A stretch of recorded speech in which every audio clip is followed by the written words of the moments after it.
नमस्कार सभी प्रिय विद्यार्थियों। यूजीसी नेट योग प्रश्न पत्र 2 यानी नवंबर 2017 का भाग आज 3 हम पढ़ने जा रहे हैं। ये ओल्ड क्वेश्चन पेपर सीरीज़ चल रही है। सभी को शायद अच्छा लग रहा होगा, आपको प्रश्नों को स्पष्ट करने में सहजता हो रही होगी और अच्छे समझ में भी आ रहे होंगे। और यदि कुछ भी कहीं भी आपको परेशानी हो रही हो तो आप कमेंट के माध्यम से हमारे पढ़ाने की शैली को, पैटर्न को बता सकते हैं, उसमें हम सुधार करने की कोशिश करेंगे। और हाँ, यदि चैनल को आपने लाइक सब्सक्राइब नहीं किया तो ज़रूर कर लीजिए ताकि आने वाले समय में आपको शीघ्रता से वीडियो प्राप्त हो सके।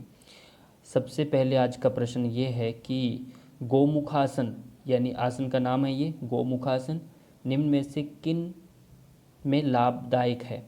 लाभप्रद बताना है। इसका लाभ कौन कौन सा है? पहला लाभ आता है कि नेत्र दोष है क्या, क्योंकि गोमुखासन जब करते हैं, पहले तो ये कोई भी आसन है उसकी आकृति आपको स्पष्ट होनी चाहिए।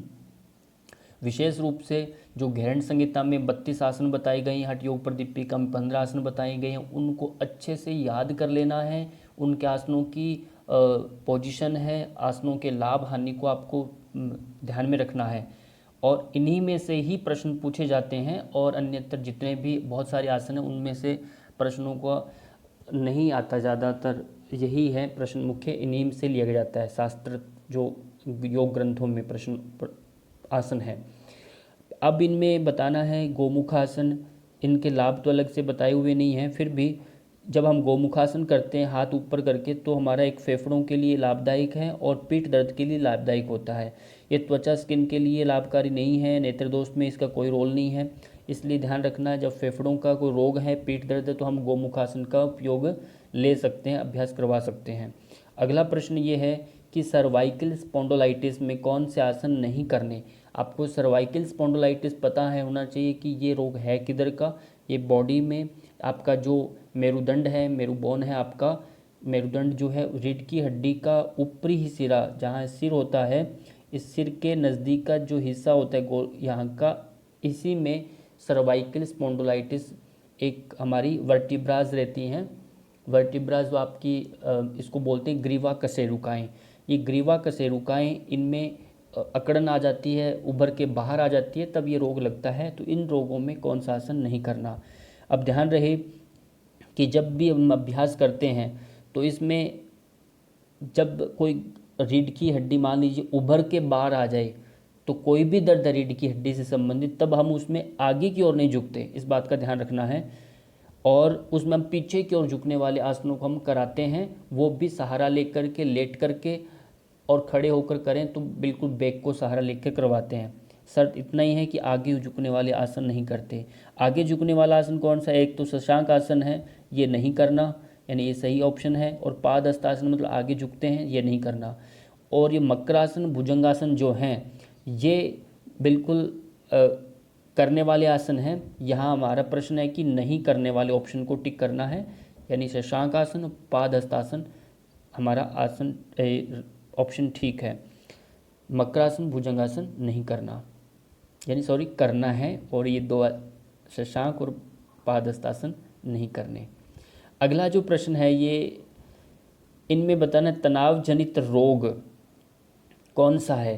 जब हमारा तनाव होता है, तनाव में कौन सा रोग होता है, तो ये बताना है कि सिर दर्द होता है, उच्च रक्तचाप हो जाता है, मधुमेह।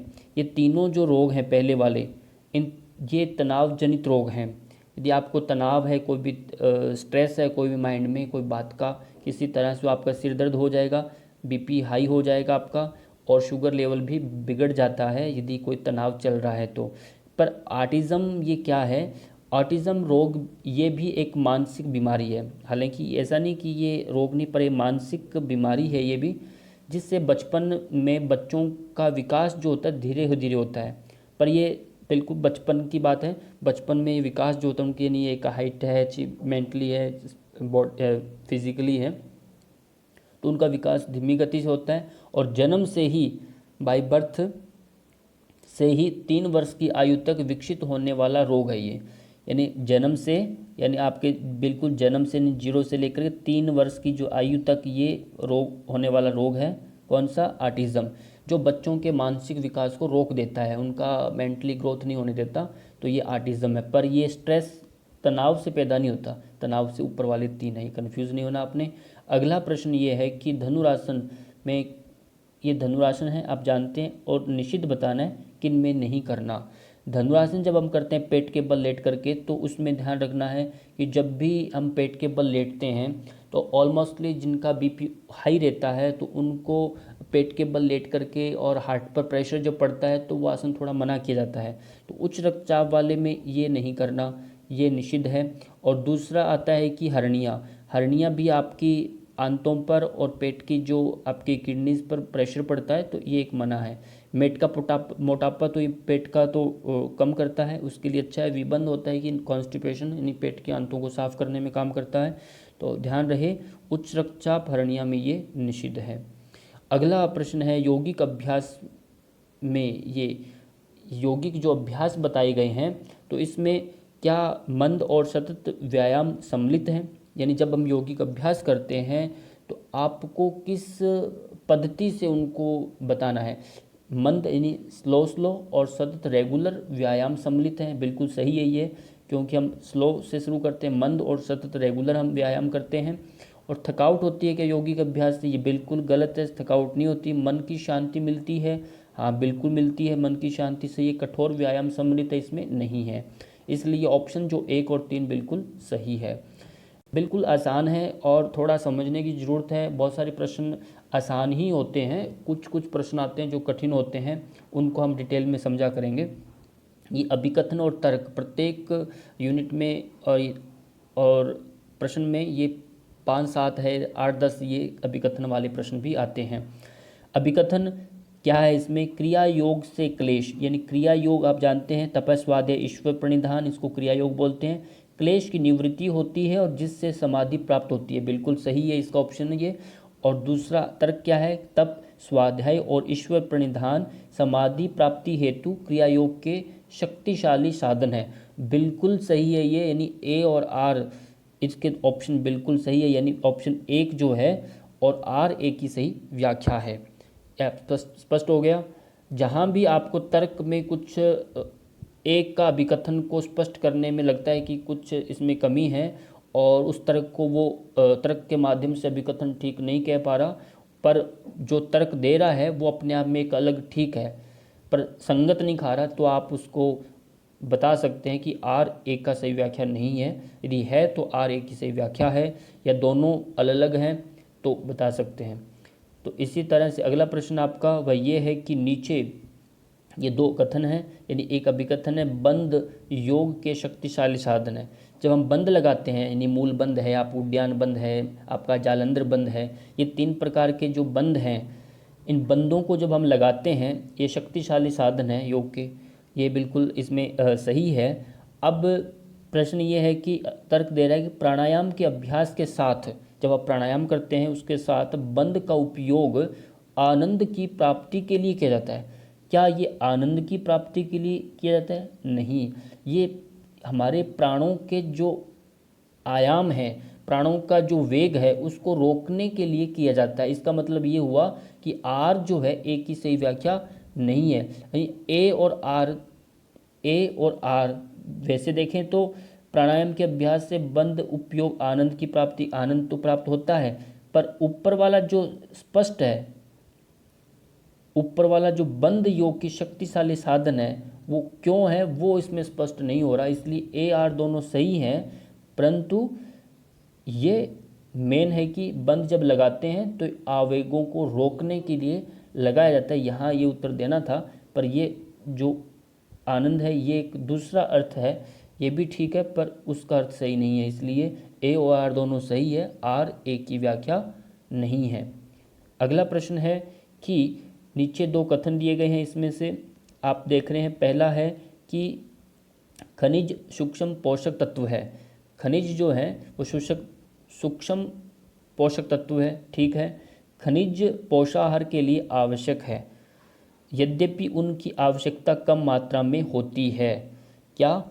यद्यपि उसकी आवश्यकता कम मात्रा में होती है। अब खनिज पोषाहार के लिए आवश्यक है, ये तो ठीक है यहाँ, पर यद्यपि उनकी आवश्यकता कम मात्रा में होती है, ये आपने ध्यान रखना है। यानी जो यहाँ इस प्रश्न को देखना है, सूक्ष्म तत्व की, पोषक तत्व की बात हो रही है। अब यदि कम मात्रा में होती है पोषक तत्व हैं, तो यहाँ पर आप देख रहे हैं कि ऐसे प्रश्न थोड़े से एक बड़ा कन्फ्यूजन सा होता है और सही इनके अर्थ थोड़ा लगाना कई बार मुश्किल हो जाता है। फिर भी यहाँ जो हमारा गाइडलाइन के अनुसार जो इसका उत्तर आ रहा है वह ये है कि आर एक की सही व्याख्या इसमें नहीं है, ए आर दोनों सही हैं, ये ध्यान रखना है। अगला प्रश्न ये है कि अभिकथन क्या कह रहा है कि अंतराय यानी जो विक्षेप होते हैं योग साधना में बाधक हैं। ये बिल्कुल सही है, ये बाधक हैं। और तर्क क्या है कि दुख दौर मनस्य अंग में जत्व श्वास और प्रश्वास चित्त को भटकाते हैं। ये क्या दोनों चित्त को भटकाने वाले हैं, भटकाते नहीं, ये बाधक हैं। और अंतराय जो हैं खाली यही नहीं है, ये उप अंतराय कहलाते हैं। और दूसरा है कि यहाँ पर 9 प्रकार के अंतराय अलग हैं, जो व्याधि स्त्यान संशय प्रमाद आलस्य विरति भ्रांति दर्शन लब्ध भूमिक्तवान अनवस्थित्वानि चित्त विक्षेपास्ति अंतरायाः। यानी ये 9 प्रकार के जो अंतराय हैं ये ही बाधक हैं। और साथ में जो ये उप अंतराय हैं दुख दौर मनस्य अंग में जत्व श्वास प्रश्वास विक्षेप सह भूवः, ये सह भूवः कहलाएंगे, ये भी है। परंतु यहाँ पर ए आर दोनों सही हैं, परंतु आर ए की सही व्याख्या नहीं है। अगला प्रश्न है अंतिम आज का, वह ये है कि अभिकथन जो है पहला क्या कह रहा है, यौगिक जो विधियाँ अपनाकर रोगों को प्रबंधन योग चिकित्सा कहलाता है। यौगिक विधियाँ अपनाकर रोगों का जो प्रबंधन यानी उसका मैनेजमेंट है, उनको कंट्रोल करना, जो वो क्या कहलाता है, योग चिकित्सा कहलाता है। ये आपका बिल्कुल सही है। अगला तर्क जो क्या दे रहा है कि योग चिकित्सा निवारात्मक भी है, यानी उसका सॉल्यूशन उसको हटा देता है रोगों को, उपचार भी कर देता है, और पुनरावासात्मक, ये मतलब रिप्लेसमेंट, कोई भी हम एक शल्य चिकित्सा में हम कुछ करते हैं दोबारा उसको लगा देना टूट जाए, तो ऐसा नहीं है। ये ऑप्शन बिल्कुल गलत है। इसका मतलब कि अब यहाँ पर ए सही है और आर पूर्णतः गलत है, एक दूसरे का कोई इससे संबंध नहीं है। इस तरह से आज के प्रश्न आपके पूर्ण हुए। Thanks for watching. और आप चैनल को लाइक ज़रूर किया करें और सब्सक्राइब जरूर किया करें। और इसी के साथ आप फिर मिलते हैं अगली वीडियो में, तब तक के लिए धन्यवाद।